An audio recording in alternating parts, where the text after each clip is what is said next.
Okay, in this video I'm going to talk about quite a provocative topic. Why any exponential algorithm can in fact be executed in linear time. The issue here is really like what do we mean by time?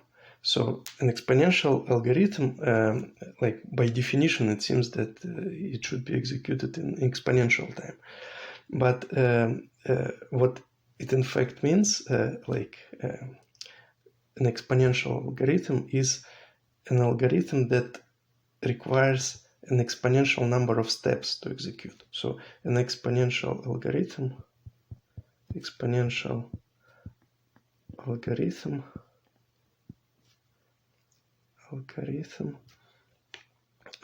is the one that requires, like by definition, like we can write it schematically this way. By definition, it needs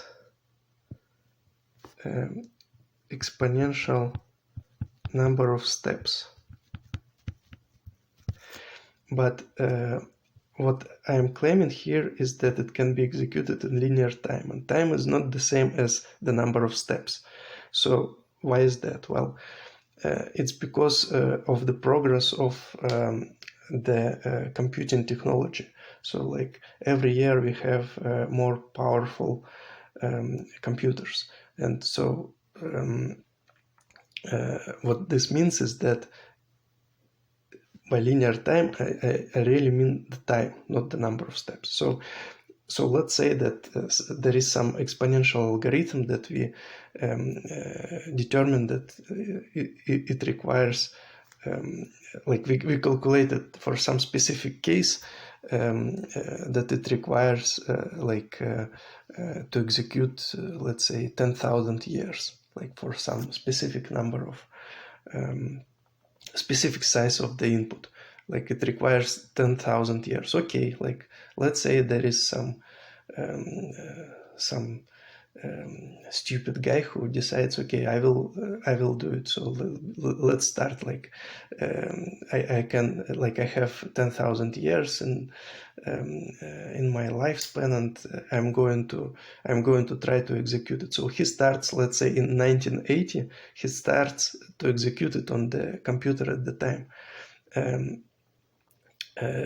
He starts to execute it, but now is like 40 years later, or 45 years later, like would he still be foolish enough to continue to execute it on the computer that existed in 1980?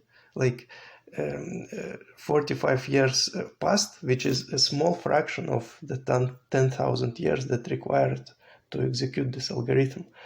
And no, he wouldn't be as foolish as still running it on the computer that existed in 1980. He would upgrade this computer every year, and like it's not very difficult to do. It's possible to save the state of the calculation and to load it onto a new computer and to continue the calculation. It's not difficult to organize this in practice. So he can replace the computer every year or every 2 years, whatever. And today, he would run it on the computer that exists today, which is much, much more powerful that existed in 1980. And in fact, it wouldn't require him 10,000 years to execute. Like, in all likelihood, he probably would already finish executing it. It depends on some specific cases, but it's very conceivable that this algorithm that required 10,000 years to execute on the with the computing power of that existed in 1980, it would be finished long time ago by upgrading his computer. So that's kind of the main point.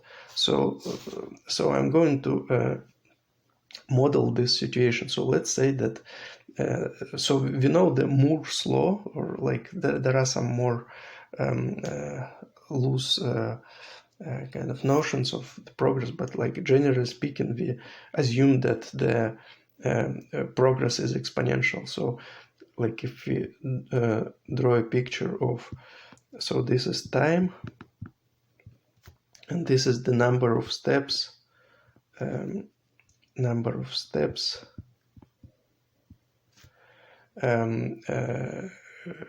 executed per second. Number of steps executed per second.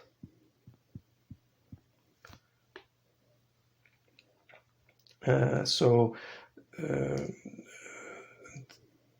it is an exponential curve. So let's say that we model it as so the number of steps executed per second. Let's say that it is equal to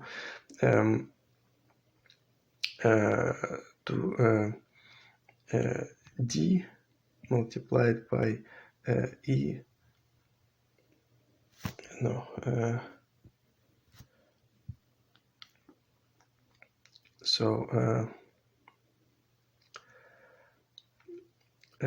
C, some constant c multiplied by e to the power of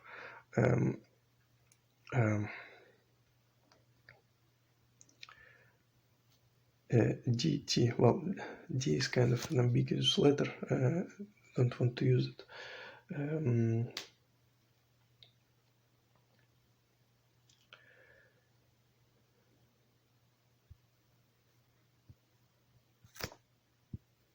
Let's denote it f.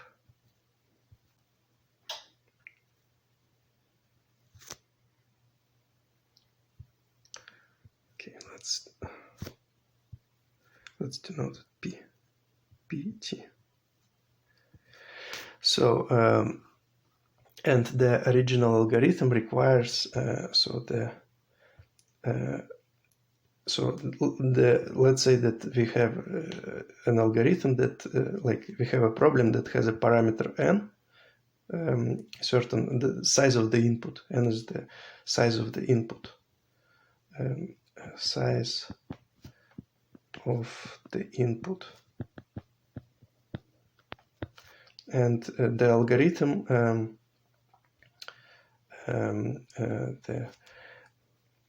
algorithm requires, so like it needs exponential number of steps, this, and let's say that it requires 2 to the power not 2, let's say e to the power of bn with the constant a. So a multiplied by e to the power bn, and e is is just for convenience, because like we can assume it's 2 to the power bn or whatever. The base of this power, it doesn't matter. It can be captured in this constant b, because like e to the power bn would be equal to 2 to the power some b prime n. So by changing this constant, we can change the base of the exponential function. So the number of steps required is exponential, and the number of executed steps per second at time t. So if we have time t here, then it would be also exponential. It would grow exponentially with time. So because of the progress of the computing technology. So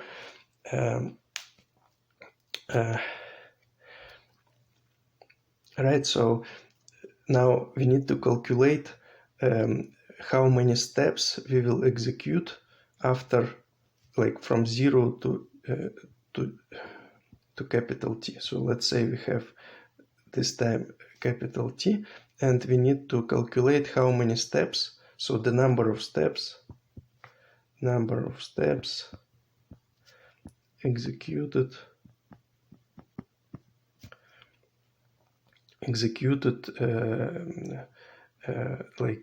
in the interval from 0 to capital T. So we started at time 0 and we executed it for time capital T. So how many steps we will execute? Like, it's easy to see that it would be the integral of this function. So the area under the curve. Well, it's because, like, if we have small interval delta t in seconds, expressed in seconds, then the number of steps executed is this c multiplied by e to the power pt, and we need to multiply it by the delta t. So this is per second, and we multiply it by delta t, which is also in seconds. So this would be the number of steps executed. So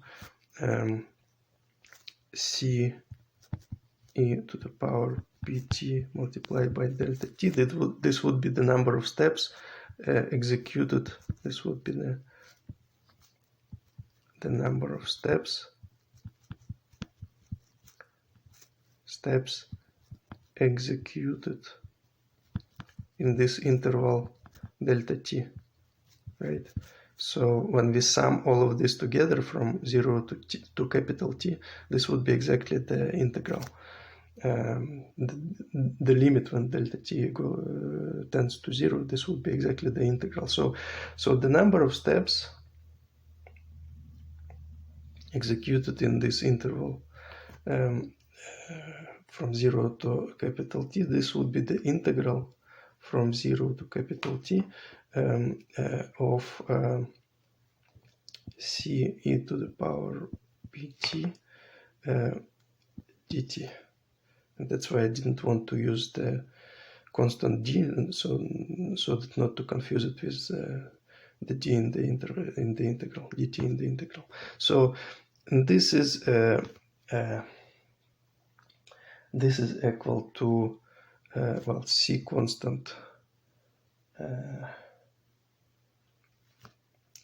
goes here, and the integral of e to the power pt, this would be e to the power pt over p, because we can like easily do the substitution. So pt introduce it as a t prime and do the substitution. So, and this is from 0 to capital T, and so this is equal to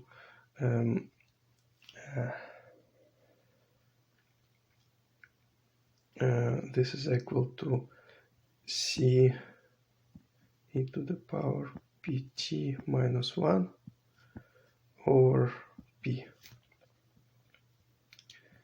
So basically it's also exponential in time. So that's kind of the main conclusion, and like we are going to drop this minus 1, just so approximately it's equal to e to the power, so like c e to the power pt over p, and so we are going to assume that the number of steps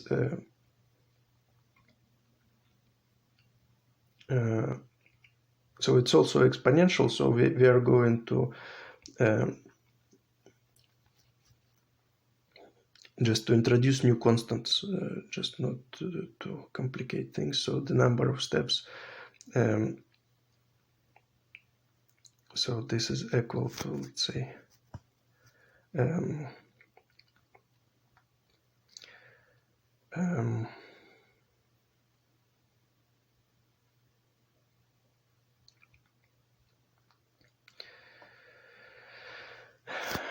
not sure which letters to use. Let's say e to the power qt, and here, well, no, we can keep actually p here, yeah, and we can introduce a new constant here. Let's say q. So q is kind of c over p, but the main point is that the number of steps executed executed in time capital T is exponential. So like we could start it actually with this. So now we need to calculate the time. So we need to find the time t required required to execute the number of steps that we need to execute. And the number of steps in our algorithm is this. So this is the number of steps that we need to execute, right? So to execute this,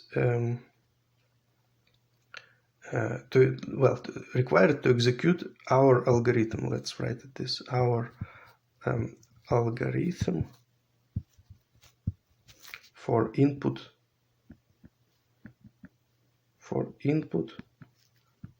of size n. So this is the main parameter n, and this number of steps is this. So this number of steps that we need to execute is this. So in other words, we need to find time t required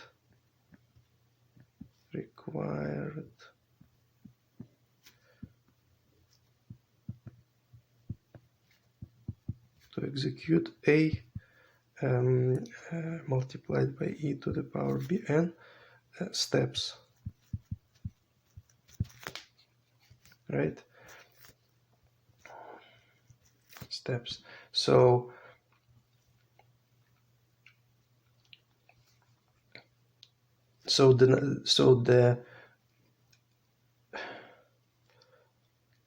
the number of steps executed in time capital T is this. Time t is this. So basically we need to solve this equation. So q over e to the power pt is equal to a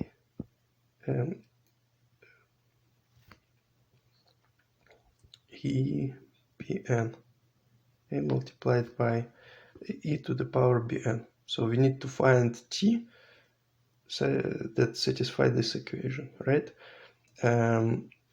So from this we write that basically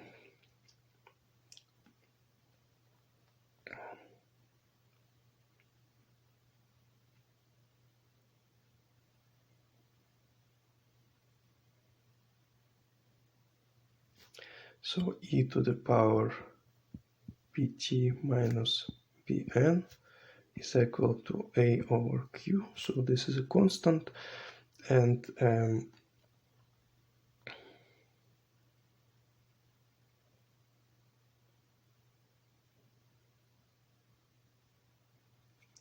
this implies that pt minus bn is equal to logarithm with the base e of a over q. So this is a constant, and so now t is equal to bn over p plus logarithm of a over q over p. So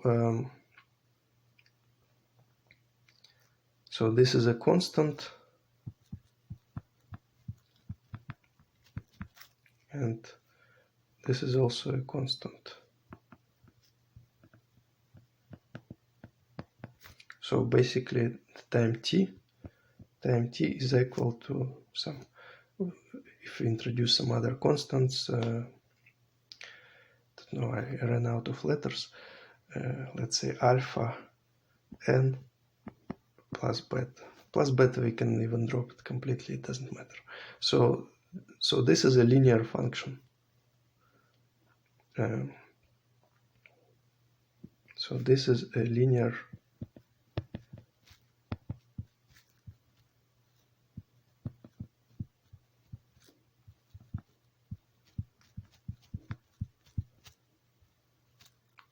function of n. Yeah, so for the size of the input n, we have actually the linear time that is required to execute this exponential algorithm. So it requires exponential number of steps, and it would be exponential time if we run it on a constant computing technology, on the technology that executes the constant number of steps per second always. But because we have this exponential progress in the computing technology, we actually have we actually have linear time algorithm. And so it matters. The time would be linear for large time, like when it's measured in years or decades or centuries. But when on the small scale, like when we are talking about like hours, like whether it would take 2 hours or 5 hours to execute the algorithm, it would be still exponential. So it would be exponential initially on the small time scale. But when we move to the larger time scale, like maybe month, but more like years and decades, then it would be already linear. So because we could replace the computer on which we execute the algorithm, any exponential algorithm would be executed in linear time. And this kind of so the conclusion is that kind of the ramifications of all of this is that the problem of P versus NP. Well, here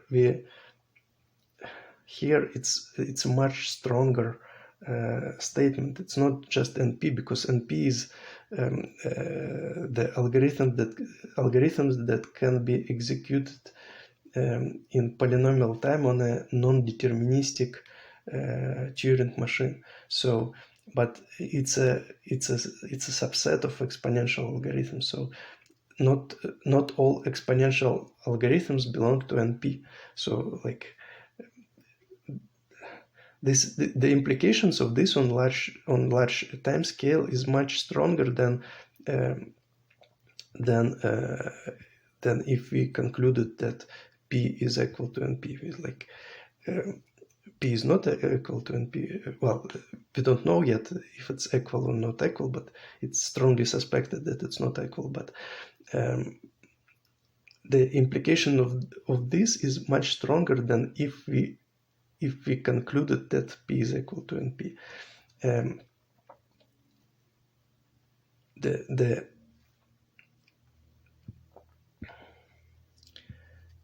What we here concluded is basically that I don't know how to denote it, but basically exponential,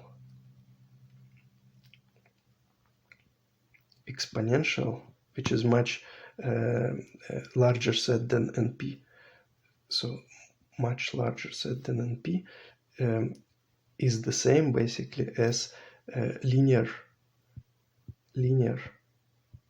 which is much smaller set than P. P is the algorithms that can be executed in polynomial time, and linear is much smaller than polynomial.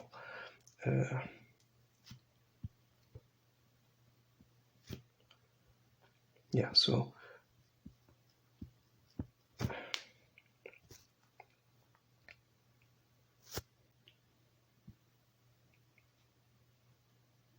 yeah, let's write it this way. So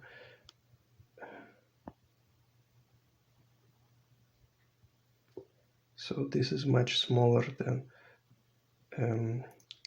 exponential algorithms, and this is much larger than linear. And we concluded that not only P versus NP, but these are kind of equal on the large time scale.